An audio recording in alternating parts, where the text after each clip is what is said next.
அதில் ஒரு சிறுமி மட்டும் நம்முடைய கவனத்தை முழுமையாக ஈர்த்தா. என்னன்னா, ஏய் எனக்கு ஒரு லவ் லெட்டர் வந்துருக்கடா. டீனேஜ் பசங்களை வச்சுக்கிட்டு, அதுவும் பள்ளி மாணவிகளை வைத்துக்கொண்டு நடிக்க வைத்திருக்கிறார் இயக்குனர் பார்த்திபன். அதற்கு முதலில் பாராட்டு. என்னை வாழ வைத்துக் கொண்டிருக்கும் யூடியூப் சேனல் நேயர்களுக்கு நன்றியும் வணக்கமும். நேயர்களே, போற்றுவார் போற்றட்டும், புழுதிவாரி தூற்றுவார் தூற்றட்டும், என் கடன் செய்திகளை சொல்வதே. நேயர்களை, இப்போது நாம் பார்க்க போவது டீன்ஸ் படத்தின் திரை விமர்சனம். டீன்ஸ் படத்தில் முற்றிலும் முழுக்க டீனேஜ் பசங்களை வச்சுக்கிட்டு, அதுவும் பள்ளி மாணவிகளை வைத்துக்கொண்டு நடிக்க வைத்திருக்கிறார் இயக்குனர் பார்த்திபன். அதற்கு முதலில் பாராட்டு. ஏன்னா டீனேஜ் பசங்க சொல்ல பேச்சை கேட்க மாட்டாங்க, அப்சர்வேஷன் கம்மியாக இருக்கும். ஆனால் பிரமாதமாக, அதாவது ஒவ்வொரு பசங்களும் பிரமாதம் படுத்தியிருக்காங்க. இந்த படத்தில் பார்த்திபனும் யோகி பாபுவும் நமக்கு தெரிந்த முகங்கள். கௌமை காரி ஒளிப்பை செய்திருக்கிறார். டி இமான் இசையமைத்திருக்கிறார். கதை திரைக்கதை வசனம் எழுதி நடித்திருக்கிறார் பார்த்திபன், பாலசாமிநாதன், கால்டுவெல் உள்ளிட்ட பலர் இந்த படத்தை தயாரித்திருக்கிறார்கள். ஒரு அப்பார்ட்மெண்ட்டில் உள்ள பசங்க ஒரே ஸ்கூலில் படிக்கிறாங்க. அவங்க அப்பா அம்மா கொஞ்சம் குசுமானவங்க, ஆனால் இவங்க அதை விட ஐக்கியூ ஜாஸ்தியாக உள்ளவங்க. நுனிநாக்கில் ஆங்கிலம் பேசக்கூடிய வல்லவர்கள் இந்த சிறுவர்கள். அதில் ஒரு சிறுமி மட்டும் நம்முடைய கவனத்தை முழுமையாக ஈர்த்தா. என்னென்னா, ஏய் எனக்கு ஒரு லவ் லெட்டர் வந்துருக்கடா. யாரா எழுதுனது? படித்து பார்க்கணுண்டா அப்படின்னோடனே அந்த லவ் லெட்டரை படிக்க ஆரம்பித்தோடனே யார் எழுதுனதுன்னு கேட்பான் ஒரு பையன். அப்பாவை சொன்னால், எங்கள் அம்மா எங்கள் அப்பாவுக்கு எழுதுன லவ் லெட்டர்னு சொல்லிட்டு, படி இதுவும் நல்லா தான் இருக்குங்கண்ணா. அப்போ படிச்சுட்டு கடைசியில் நாம் இப்போ பிரிஞ்சிருக்கோம் அப்படிங்கிற தகவலை அவங்க அம்மா அவங்க அப்பாவுக்கு எழுதியிருப்பாங்க. அப்போ தான் நமக்கு ஒரு இதயத்தை கசக்கின மாதிரி ஒன்று. அதாவது விவாகரத்தால் புரிந்த அம்மா அப்பாவை எவ்வளவு தூரம் பாசத்துக்கு அவங்களுக்கு பிறந்தவங்க ஏங்குறாங்கங்கிறத சீன்லேயே நச்சுன்னு காமிச்சிருப்பார் பார்த்திபன். இது அவருடைய வாழ்க்கை அனுபவம் போல் தெரிகிறது. என்ன வாழ்க்கை அனுபவம் தான். ஏன்னா அவருடைய மகள் அடிக்கடி கேள்வி கேட்பான்னு பல பேட்டிகளில் பார்த்திபன் சொல்லியிருக்காரு. அதில் ஒரு 4-5 பொம்பளை பசங்க ஆம்பளை பசங்க சேர்ந்து கிளாஸை கட்டடிக்கிறாங்க. நாம் ஒரு புதுமையான இடத்துக்கு டூர் போவோம்டா அப்படின்னு கிளம்புறாங்க. அதில் அந்த அந்த அவங்களோட படிக்கிற ஒரு பொண்ணு, எங்கள் பாட்டி வீட்டுக்கு போவோம், அங்கே ஒரு பாலும் கிணறு இருக்குது, அங்கே பேய் இருக்குலாம் சொல்லுவாங்க, பேய் எங்கள் பாட்டி ஓட்டுவாங்க அப்படின்னு சொல்லும். பேயா? நான் பார்த்ததே இல்லை, போவோம் அப்படின்னு அந்த பாட்டி வீட்டு நோக்கி நகருவாங்க. ஆனால் போனால் வழியில் ஒரு பெரிய வனாந்திர பிரதேசம். அதில் திடீர்னு ஒரு மலைப்பாம்பு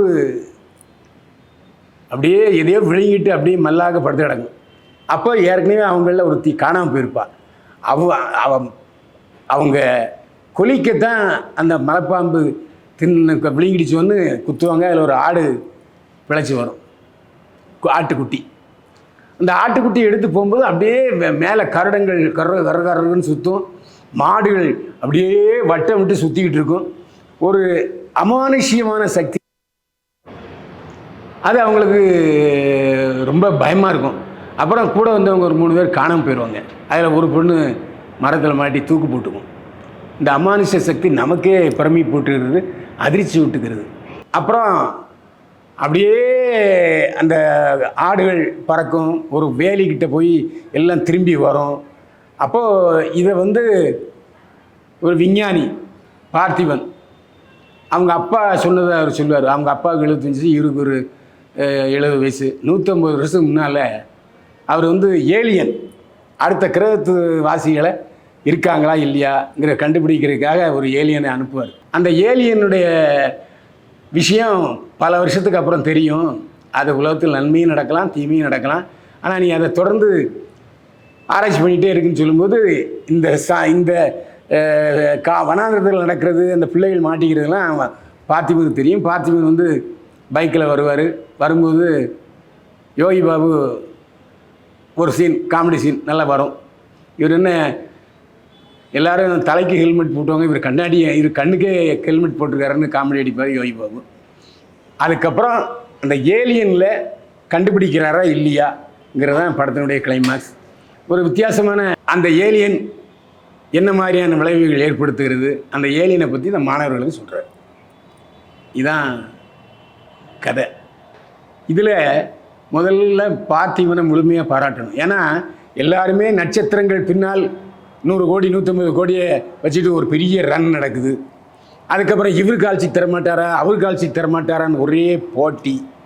எல்லாம் இங்கே வந்து ஓப்பனிங் வந்து குறைஞ்சபட்சம் ஒரு 10 நடிகைகள் தான் இருக்காங்க. அவங்கள வச்சு படம் எடுத்தால் தான் ஓப்பனிங் இருக்குங்கிற ஒரு பிம்பத்தை ஏற்படுத்திட்டாங்க. அந்த பிம்பத்தை உடைத்திருக்கிறார் பார்த்திபன். நான் சின்ன வயசில் பார்த்த படம் குழந்தைகள் கண்ட குடியரசு. அதில் நடிகர் சிவாஜி கணேசன் நடிச்சிருப்பார். அதுதான் குழந்தைகள் பற்றிய முழுமையான படம். அதுக்கப்புறம் இத்தனை வருஷம் கழித்து இந்த படம் தான் முழுக்க முழுக்க குழந்தைகளை வைத்து இயக்கிய படம், டீன்ஸ். இந்த படத்தில் எப்படித்தான் நடிக்க வச்சாரோ அப்படிங்கிற அளவுக்கு அந்த பசங்க மிக அருமையாக நடித்திருக்கிறாரு. அதாவது நம்ம ட்ரைனிங் கொடுத்தா கூட அவ்வளவு நடிக்க முடியாது, அந்த அளவுக்கு பிரமாதப்படுத்தி இருக்கிறார்கள். அழும்போது அழ வைக்கிறாங்க, பிரமிப்பு அதை பயப்படும்போது நம்மளை பயப்பட வைக்கிறாங்க. அப்படி இந்த படத்தில் ஸ்டண்ட்டு சில்வா சண்டை காட்சி அமைத்திருக்கிறார். நல்ல அற்புதமான சண்டை காட்சி. டி இமான் இசையமைத்திருக்கிறார். பிரமாதமான இசை. அதாவது ஒரு படத்துக்கு தேவையான இசையை கொடுப்பவர் தான் சிறந்த இசையமைப்பாளர். அந்த விதத்தில் இந்த படத்துக்கு என்ன தேவைங்கிறத பார்த்து அருமையாக இசையமைத்திருக்கிறார். கடைசியில் ஒரு பிம்பிளிக்கு பிளாப்பி மாதிரி பீல் பீல்னு ஒரு பாட்டு போட்டிருக்காரு. அது பாஷை புரியலை, ஆனால் அந்த குழந்தைகள் ஆடுற டான்ஸுக்கு பார்த்தீங்களா, அடடடட கண்ணில் ஒத்திக்கணுங்க. அந்த வெஸ்டர்ன் டான்ஸை பசங்க அருமையாக பாடி ஆடி இருக்கிறார்கள். இதற்கான ஸ்பெஷல் பாராட்டும் நம்ம தெரிவிச்சாகணும். இந்த படத்தினுடைய ஸ்பெஷல் பாராட்டு ஒளிப்பதிவாளர் கௌமிக் ஆரி. அதாவது எப்படி கிராஃபிக்ஸ் காட்சிகளை எடுத்தார். அதாவது இந்த மாதிரி படத்துக்கு கிட்டத்தட்ட 10 கோடி 15 கோடி பண்ண வேண்டிய கிராஃபிக்ஸ் காட்சியை ரொம்ப குறைஞ்ச பட்ஜெட்டில் எடுத்திருப்பார் கௌரிக்காரின்னு நினைக்கிறேன். படம் முழுக்க ஒரு வனாந்தர் புரேஸில் நாம் திக்குமுக்காடுற மாதிரியே எடுத்திருக்காரு கௌமிகாரி. அதனால் அவரையும் நம்ம கண்டிப்பாக பாராட்டி ஆகணும். பேக்ரவுண்ட் மியூசிக்கு டி இமான் அருமையாக போட்டிருக்காரு. இதில் முக்கியமான விஷயம் என்னடா எல்லோரும் அரைச்சமாகவே அரைச்சிக்கிட்டு இருக்காங்க, புதுசாக ஒரு கதை சொல்ல மாட்டாங்களா? என்னையா அது 4 சண்டை 4 குத்துப்பாட்டு 4 ஆபாச பாட்டு 4 இரட்டை அர்த்த வசனம் இப்படியே போட்டு ஓட்டிகிட்டு இருக்காங்க.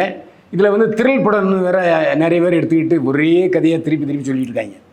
அது இல்லாமல் பரிசுத்தமான ஒரு குழந்தைகளை வச்சு குடும்பத்தோடு உட்காந்து சந்தோஷமாக பார்க்குற மாதிரி ஒரு த்ரில் படத்தில் பயங்கரம் இருக்குது, ஆனால் பயந்து அப்படி நடுங்கிற மாதிரிலாம் இல்லை.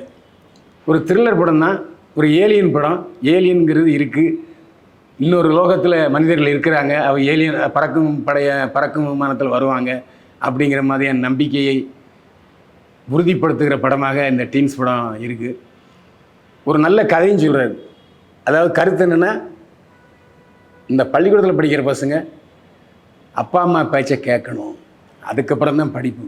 அப்பா அம்மா பேச்சை கேட்காம தன்னிச்சையாக நடக்கக்கூடாதுங்கிறது இந்த படத்தை பார்க்குற எல்லா பசங்களும் புரிஞ்சுப்பாங்க. அதனால் குழந்தைகளை கண்டிப்பாக அழைச்சிட்டு அப்பா அம்மா சித்தப்பா பாட்டி தாத்தா மாமா எல்லாரும் குடும்பத்தோடு பார்க்கக்கூடிய ரசிக்க தகுந்த படமாக பார்த்திபன் கொடுத்துக்கிறார்.